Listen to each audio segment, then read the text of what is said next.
Hello friend, আজকে আমি এমন একটা জায়গায় গেছিলাম, কি বলবো, জায়গার কথাটা নাই বাদই দিলাম। আর আজকে আমাদের সঙ্গে যা যা ঘটলো, জাস্ট মাইন্ড ব্লোয়িং। পুরনো অনেক অনেক অনেক স্মৃতি, ভালোবাসা আজ আমরা সবাই খুঁজে পেয়েছি। তো সকাল সকাল আমি বেরিয়ে পড়েছিলাম এই জায়গাটা যাওয়ার উদ্দেশ্যে। তার আগে আমি তিতলিকে বলছিলাম তুই আমার সঙ্গে যাবি, ও বলছে না। আমি বললাম গুড, এই তো খুব ভালো মেয়ে। তারপর তিতলির সঙ্গে একটু বাদরামো সেরে আমরা বেরিয়ে পড়েছি ওই জায়গাটা যাওয়ার উদ্দেশ্যে। ও কোথায় যাচ্ছি, কেন যাচ্ছি সেটা তো তোমার সাথে শেয়ার করা হলো না, তো সেটাই তোমাদের শেয়ার করি। শোনো, মন দিয়ে শোনো। হ্যাঁ, তো আজ আমাদের স্কুল লাইফের ফ্রেন্ডরা সবাই একসঙ্গে এক জায়গায় হব। আর আমাদের হয়তো কোনো একটা স্যার কেউ আসতে পারে, এটা আমরা মানে আশাবাদী আর কি। তো সেই উদ্দেশ্যেই বেরিয়ে পড়েছিলাম আমি আর রিয়াকে নিয়ে গেছিলাম আমার ক্যামেরাম্যান হিসাবে। ও একটু ফটো তুলে দেবে এই জন্য। কিন্তু সত্যি সত্যি যে ও খুব কাজে লেগে যাবে এটা না বুঝতেই পারিনি। প্রত্যেকবারই প্রায় আমরা সবাই এক জায়গায় হই, তার জন্য একটা পিকনিকের অ্যারেঞ্জমেন্ট করে এই ডিসেম্বর মাসে। তো দেখো আমি এখন যাচ্ছি সেই জায়গাটা এত সুন্দর, কি বলবো, পরিবেশ, অ্যাম্বিয়েন্স, ভালোবাসা সব কিছু মিলে জাস্ট অসাধারণ ছিল।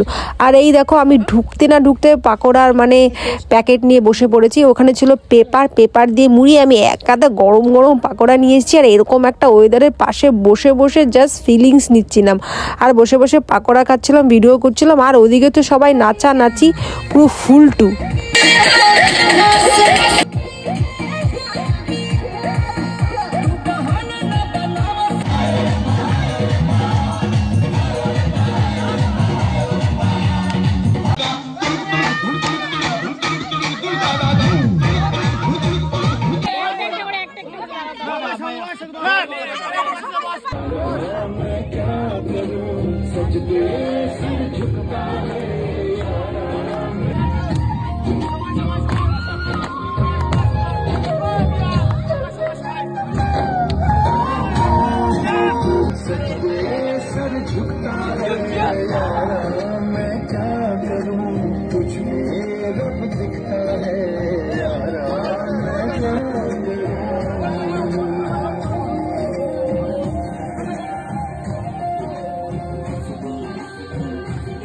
विशाल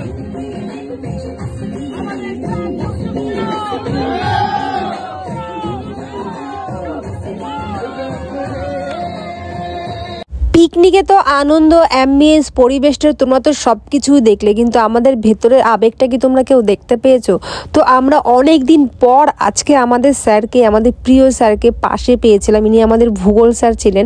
আমাদের প্রায় 65 পিপল নিয়ে গেছিলো স্কুল লাইফে একটা স্কারশনে তাজপুরে। তো স্কুল লাইফে ওই অল্প বয়সে সব বন্ধুবান্ধব একসঙ্গে মিশে যে ঘোরাটা, সবাই আড্ডা দেওয়াটা, ওটা যে একটা কত বড় পাওয়া। আর অনেক দূরে ট্যুরে যাওয়া, নাইট স্টে করা, ওটা ধারণার বাইরে। আর এখনো সেই সেম ফিলিংসটাই আমাদের হচ্ছে। আমাদের স্যারকে আমরা কাছে পেয়ে ভীষণ খুশি, ভীষণ। আর যারা আসিসনি তাদের বলতে চাই, তোরা কেন আসিসনি? এত অহংকার করে কোনো লাভ নেই, একদিন তো মরেই যাব।